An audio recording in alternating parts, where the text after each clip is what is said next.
Michelle stood in front of the mirror with her jaw hanging open. The image in the mirror, herself at about the age of 11 or 12 dressed in nothing but a diaper, was a sight beyond her wildest imagination. She stared down at her body now and realized that what she was seeing in the mirror was real. Her breasts were gone, as were the curves of her hips and behind. She also realized that she has lost a full foot in height. How could this be? Michelle wondered to herself. She looked down at the diaper, it seemed to fit her perfectly. The diaper was snug around her waist and was neither too loose nor too tight. She could not resist the urge to pull the front waist of the diaper out a bit and peek inside. Sure enough, where she once had well-trimmed pubic hair, she was bare. Michelle felt dizzy, she began to breathe faster and her thoughts were racing. What had happened to her? She remembered everything, her drive up to the lake house from Hartford, stopping for lunch at the general store, taking a swim. She was beginning to panic, her womanhood had been stripped away and left in its place was a prepubescent girl. Michelle stumbled a bit and lunged towards the bed. She thought to herself that laying down for a minute to catch her breath and calm down might help her to figure out what to do about the situation. Still her thoughts were racing. Was she stuck like this? What would happen when Steph arrived? Would Steph recognize her or call the police and report her as a lost child or run away? She knew she had to get the diaper off and try to find some clothes that would fit her in her current state. She lay on the bed and reached for the diaper tapes, but somehow the tapes would not come unfastened. Trying with all her strength, Michelle pulled at the tapes, but they would not come undone. Next she tried to pull the diaper off like a pair of underwear, still no luck. It was almost as if the diaper had a mind of its own and wanted to stay on no matter what. She even tried to rip the edges apart, but still no luck. She was in a full panic now. What could she do? Why would this diaper not come off? Not only was she now stuck in a 12-year-old body, but she was also stuck in a pamper. Michelle got up and ran across the room to an old desk near the window. She opened the drawer where she knew there were sewing supplies and found a pair of scissors. Quickly she opened the scissors and carefully slid one end in between her hip and the diaper, attempting to cut the side of the diaper open. This was impossible, she thought. No matter how much force she applied, the diaper could not be cut. Michelle threw the scissors down and burst into tears. She ran back to the bed and cried harder than she had in years. What had happened? She didn't want to be 12 again, she was just playing, having some fun. How could this have happened to her now? She had a good job, and an apartment of her own, and had just begun the first 2-week vacation of her adult life. Would she be stuck this way, having to relive her childhood? She cried for almost a full hour before finally falling asleep. Michelle was awakened by the sound of birds chirping and the sunlight shining in on her through the windows.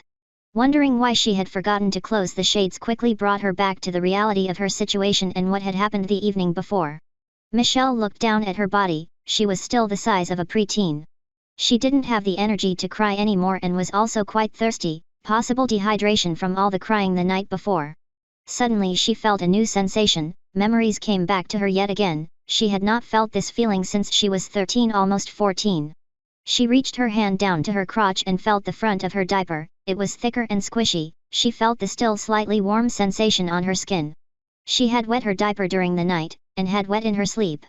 Her transformation must have brought her bedwetting problem back as well. Michelle now realized, even as wet as her diaper was, that she needed to pee. This was a normal morning ritual, waking up with the need to relieve her bladder after a long night's sleep, but this morning, she knew that she was trapped in the diaper.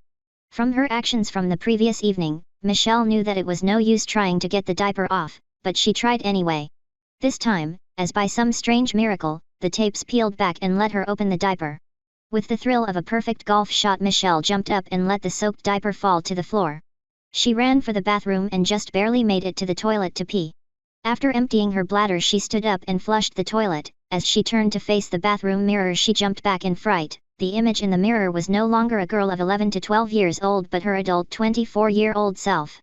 She stood standing frozen for almost 2 whole minutes, staring at herself in the mirror.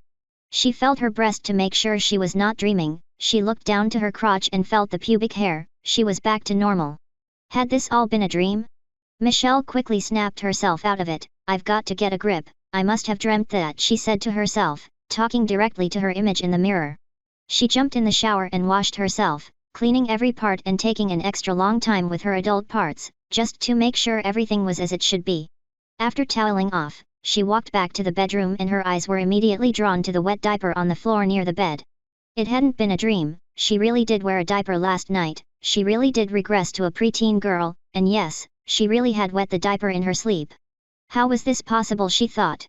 She quickly dressed herself and picked up the wet diaper, which she wrapped in a plastic bag and stuffed in the bathroom trash. She would take it out after breakfast to get rid of the evidence.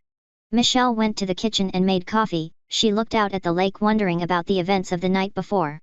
When the coffee was ready, she poured herself a cup and went out on the deck. Staring at the lake and drinking her coffee, she knew right away, it had to have been the diapers. There was something strange about them, how they had been sitting on the store shelf for nearly 11 years, why hadn't the store turned over its stock? She thought of how the diapers seemed to fit her as soon as she lay down on them, how she felt funny and dizzy as soon as she closed the tapes. It was right after she had realized the diaper fit her that she looked in the mirror to see herself in her preteen body as she had fantasized the day before. And the strangest thing of all, she was unable to take the diaper off until it had been used. Once it was off, the spell was broken and she had returned to her normal age. Could this be for real? Magic diapers? If so, would she be able to return to her childhood at any time by simply putting on a diaper? Michelle took another sip of coffee and thought about this for several minutes. There was only one way to find out if her theory was correct, and she had every intention of finding out. Michelle stood in front of the mirror with her jaw hanging open. The image in the mirror, herself at about the age of 11 or 12 dressed in nothing but a diaper, was a sight beyond her wildest imagination. She stared down at her body now and realized that what she was seeing in the mirror was real. Her breasts were gone, as were the curves of her hips and behind. She also realized that she has lost a full foot in height. How could this be? Michelle wondered to herself. She looked down at the diaper, it seemed to fit her perfectly. The diaper was snug around her waist and was neither too loose nor too tight. She could not resist the urge to pull the front waist of the diaper out a bit and peek inside. Sure enough, where she once had well-trimmed pubic hair, she was bare. Michelle felt dizzy, she began to breathe faster and her thoughts were racing.